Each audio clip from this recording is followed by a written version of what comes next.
Hello there, I'm Phin Jennings, the curator at Rise Art, and in advance of our next exhibition, which is a two-person show with paintings by Philip Maltman and Amy Dury, I'm here speaking with the both of them about their practices, about some of their reflections on painting, and hopefully a little bit of what we can expect from the work in the show and the ideas behind it. So welcome, first of all, Philip and Amy. Thank you so much for joining me out here. The first thing I wanted to kind of start with was, two quotes, one from Cy Twombly and one from you, Amy. Cy Twombly, a great influence on yourself, Philip, I know. When something hits me, or I see a painting, or when I see something in nature, it gives me a thing and I go for it. But I don't care if I don't go for 3 or 4 months. You know, when it comes, it comes. Kind of in a similar vein, Amy, I know that you work from often archive video footage and kind of things like that you trawl the internet for. And you said that you don't always know what the story is, but that you trust your instinct. And the first question I wanted to ask both of you, perhaps you first, Amy, has to do with your subjects and how you find your subjects, first of all, and then when you do find them, how do you know that you found them? I kind of liken it to the same feeling of falling in love. It's you see something and it's you, that one. I know I can paint it. I know it's the right thing. And I might save quite a lot of images, but then I'll go through and it'll be quite obvious which ones are the right ones. But in the same way as how we choose partners and how we fall in love, you can't always trust what your motivations are behind that. So it's always quite interesting to see what comes out, and it's often after the painting's finished that I'll start to piece together what is happening in that image that's interesting, or why I might choose that. And very often it's about relationships in maybe family groups or sort of social groups that I just find interesting, because it speaks a lot about people's roles in society or how they fit into family groups or families in Britain in the 20th and 21st century. These sorts of things that can come out from the combination of the image, the way I've selected it. I may also have cropped it or photoshopped things through it, and then adding in the colour and the texture and the paintwork. And with your work, Philip, I know that your points of reference and your subject are somewhat more scattered and anything is up for grabs, as it were. How do you find your subjects, and then when you do, how do you know that you found something that it's going to become a series or a painting? A bit like the Twombly thing, when a thing hits you, and that basically means you see something which is interesting enough to want to manipulate the image with paint. I mean, I've worked from sort of literature a lot, and again, it's not a matter of illustration, but in some respects there are plenty of, I mean, I've worked from James Joyce a lot, and people have suggested that that's not necessarily an area where you could find lots of imagery. I have to disagree with that completely, because Joyce is full of wonderful imagery through poetry. And I think that poetry is something which I can utilise. With a quote, I will tend to write the quote on a painting, so that it's not a question of having to extract something from the quote. It's a matter of doing something with the paint, and then the quote has to be there because it's part of it. So we're showing in this exhibition 8 of your works, Philip, from your Sonic Youth series, named after, perhaps broadly inspired by different songs by the band Sonic Youth. Of these paintings, you said, the paintings become about the painting and not the songs. I was wondering if you could elaborate a little bit more on what you mean by this. There was never a decision to put Sonic Youth on and see what happened. I decided that Sonic Youth was kind of a powerful enough phenomenon in my sort of orbit that I should perhaps put something down, and that something was going to be the name. And I liked the name. And there was an interesting little Cy Twombly thing in the sense that the end of Sonic was C and the beginning of Y was, which I even underlined from time to time. So that's perhaps the start of what's going on. So there's something about the word Sonic Youth, there's something about Cy Twombly, and it's really got very little to do directly with Sonic Youth or with the song, certainly not with the song, because it's not an illustration. It's this weird thing of you're illustrating something in a way, but it's not classically illustration, and obviously it becomes something almost abstract. So that all comes originally from a quote by Robert Motherwell about scanning things externally and internally, in which the subject in the end is not the world outside, but the painting itself. And I've always kind of gone with that quote, maybe more than anything, even from Cy Twombly. I mean, Amy, you're also an artist who is, largely inspired by music, and in fact, a lot of your all your artworks also named after songs or lyrics from songs. What do you make of this idea that a painting can be of a song, as it were, but it all kind of related to a song in some way, but really be much more inward looking than outward looking and trying to just solely represent music? Or how does your work link to Yeah, it? I mean, the song title usually comes afterwards. That's not. I'm different from you. It wouldn't be the inspiration for the song, but usually it'll be, oh well, that says it all. If I find the lyric or the song title, and I'm basically stealing somebody else's idea that fits mine. So it is in a way, it's not quite directly related to music. The titles will come afterwards. The title can give you a completely different access to how to interpret it. I think, from my point of view, relating to that, the titles and the use of words is a kind of confusing factor, and I quite like the idea that I can throw that into the mix, and that what comes out of it, you don't know exactly what the viewer, the observer, is going to see, or how they're going to interpret those words. So it becomes an object which is limitless in terms of your involvement with it. Yeah. Perhaps, if one's lucky. Yeah. Well, I'm always really interested by the fact that you have writing in your pictures, because I love that. But I think, gosh, it's so bold to do that. It's such a risky move, because in a way you are telling people something. Oh yeah. So how do you? Well, That? it's the thing is, I'd like to do more, and if I kind of cast my mind right back to when I was at art school, I tried to be as much of a rebel as I could, and I wrote all of the canvases. I mean, I literally wrote poetry, and then I just write it on with a black felt marker on a white canvas. In a way, I wanted to sort of go back round to that. I'm not necessarily kind of boldly making a statement. And in a sense, when you use a title from something or a line from a book, I think I'm rarely making a statement. And I find that with your work, Amy, like you say, that the idea that it kind of furnishes the viewer with something extra to look at alongside the painting. And one of your works is called Father, as in farther away, but I've been writing it in all of my notes as father, as in someone's father. Maybe subconsciously, that it brings so much more to a work in the way you interpret it by giving you a scent or a direction. Well, I'd much prefer to have an interesting one word to describe a painting that makes people think a little bit than have to write a description of what the painting's about. I mean, to me, that's so difficult. And I wouldn't want to do that anyway, because I love people telling me what they see and what they get from it. But with that one in particular, I mean, I borrowed it was the Ken Kesey's bust said further on the front, but this is father, and it was of a man which holding a boy's hand. So it was something about masculinity and relationships between men, and it was taken from a 60s festival, so it kind of related to all those sorts of things. And I think that's A lot of the paintings in this exhibition, and for me certainly walking around the space and seeing both of your works, they differ a lot formally and in the kind of style and often the subject matter. But I think there's across the whole thing a kind of sense of nostalgia and yearning and kind of a grasping at trying to capture moments and impressions from the past.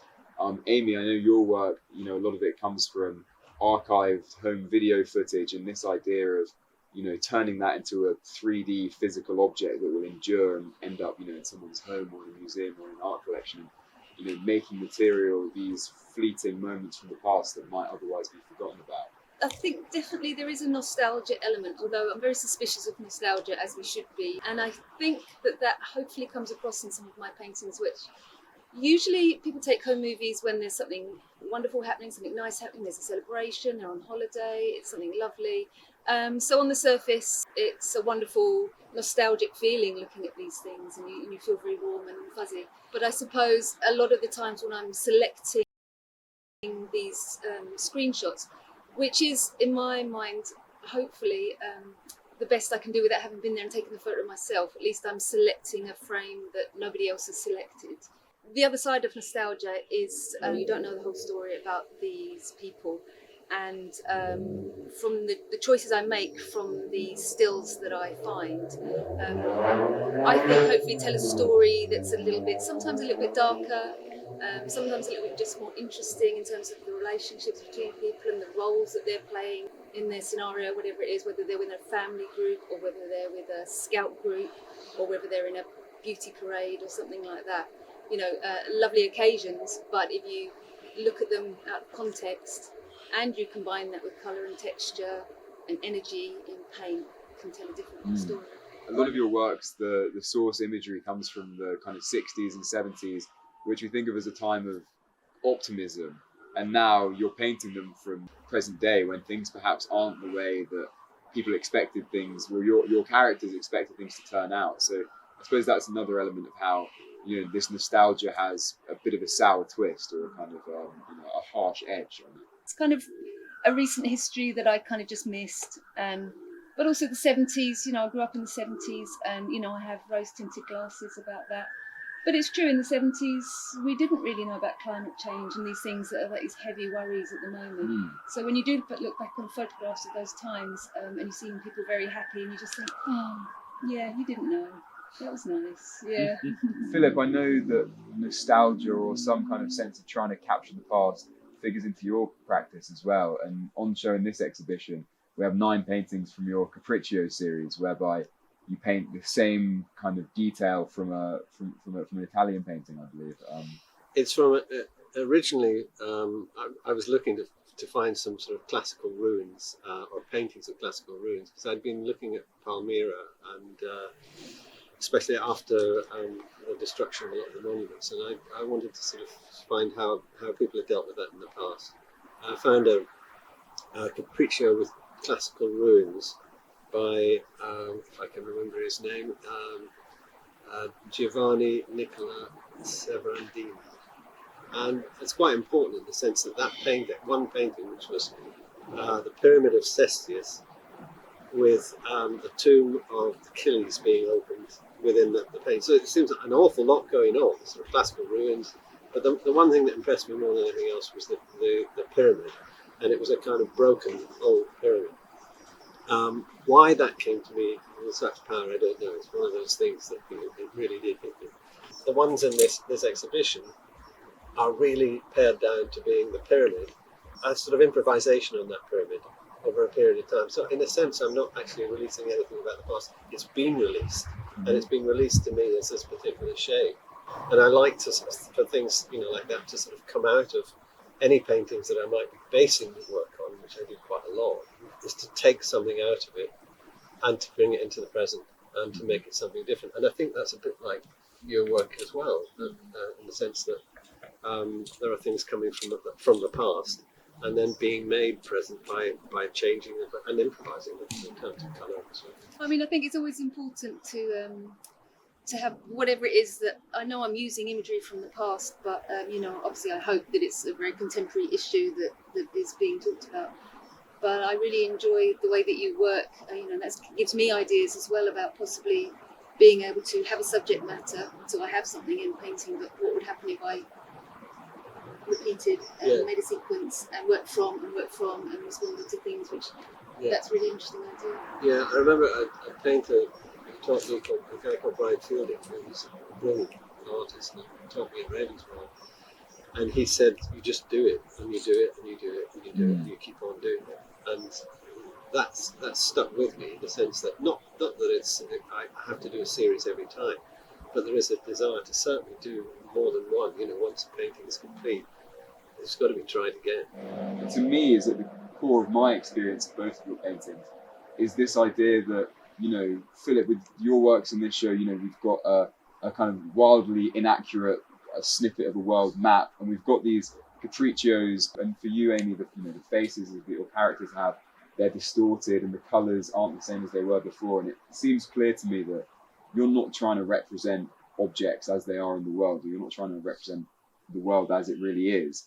You know, that's not your job, as it were, and maybe it was once the job of an illustrator, or maybe it was once the job of painters and artists, but you know, what you're doing is something distinct from that. And I mean, it's a difficult one to end on, but I was wondering, do either of you have an idea of what your job is, if not to represent these things that they really are? I think I made a statement at one time about my experience of the world and my enjoyment of the world, in the sense that I'm trying to convey that experience and that enjoyment of the world. And in a sense, it's no more than that, because you go into any one painting And whether it's sonic youth painting where you've got words and you've got sort of fragmented images and so on, it doesn't really matter, because the enjoyment of that, for me, that experience of creating that painting, can perhaps be conveyed, and I suppose that's what the job is to make that communication. And in that respect, I suppose what isn't your job is to worry about, having some kind of overarching theme or a thread or project that runs through it, because, the subject of your work is your experience of the world and your enjoyment of the world, and that's something that's by nature kind of intensely personal and very situated. Yeah, and I think that's, it's, using the word job is kind of unusual in the sense that, it's the job is to make the paintings, and it doesn't go beyond that, except that you are producing something which is an image, which in essence you would want to exhibit, and you would want to see what's it thinking about. I mean, I think your use of the word experience, that's what's really resonating with me. I mean, you are coming to this job with your own particular set of experience, and for me, I think it's as well very much an issue of permission as well. Like, I'm really just emerging through it, giving yourself permission to count your experience as valid, and therefore that is the thing that it comes through in your paintings. And I can see it's a really interesting journey that goes beyond painting, of how to communicate your experience in the truest possible way about you. And it is always about you. Tracy Emin, I suppose, is the classic example of being able to be very direct with her experience as her art form. But then there's people like Paula Rego, who it's slightly more convoluted, but still it's all about her life and what's going on for her. Yeah, and I suppose, like you said earlier, it was you who chose the freeze frame, and it was you who chose how to render that. And it's not. I think you'll forgive me for saying it's not a faithful rendering of the image. You do things to it, and that's, I suppose, to some degree where your identity comes out and where it can be quite, bearing and very personal. Yeah, and it's always very, very interesting, and it's getting more interesting. All these things are being revealed as I get more interested in painting and doing my own work and finding out why I'm painting and what I'm doing. It gets more and more interesting about the fact, it's kind of about me and my thoughts, and I didn't realise I had that opinion or that that feeling about that issue now, and I'm realising I do have those feelings about that issue. So it's really interesting. I suppose in that, it's for you to learn as much as it is for the viewer to learn. So I'm sure for both of you, a kind of ongoing process. Yeah, I remember once Bert Irvin saying to me, painting's an old man's game. He was about 90 when he said it, or an old person's game. And I think it is, because it just becomes more and more interesting, more and more exciting. Yeah, you have more and more experience to draw on. Yeah, absolutely. So a big thank you to Amy and Philip for joining me today and for being part of this exhibition, which I'm really looking forward to. It opens on September the 23rd and runs through October and closes in November. I hope everyone can make it down and have a look at the work and learn a little bit more about what we've been speaking about today.